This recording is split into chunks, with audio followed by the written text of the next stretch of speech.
पति बालकनी में खड़ा खड़ा मस्ती से गावत रहले। पंछी बनूं उड़ता फिरूं मस्त गगन में, आज मैं आज़ाद हूँ दुनिया के चमन में।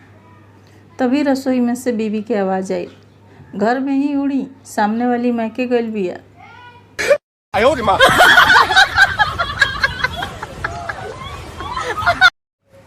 दो गो दोस्त पार्क में बैठ के बात करत रहले। यार, इंसान के दिमाग ना 24 घंटा काम करेला और बस 2 ही बार बंद होला। श्याम, कब कब?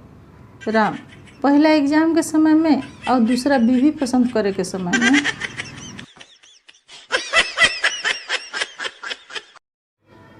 ससुर, हमरा बेटी के ख्याल रखिए, इनका आँख में आंसू ना आवे पावे।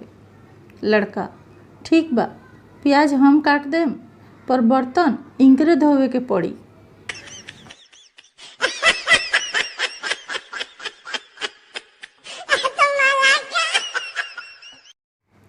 एगो आदमी कॉकरोच के मारत रहले।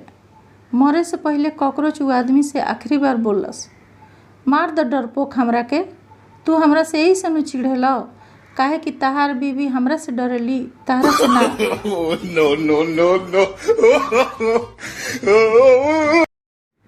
गर्लफ्रेंड अपना बॉयफ्रेंड से, हमार स्किन बहुत ऑयली से हो गई बा, बताओ ना हम का लगाई।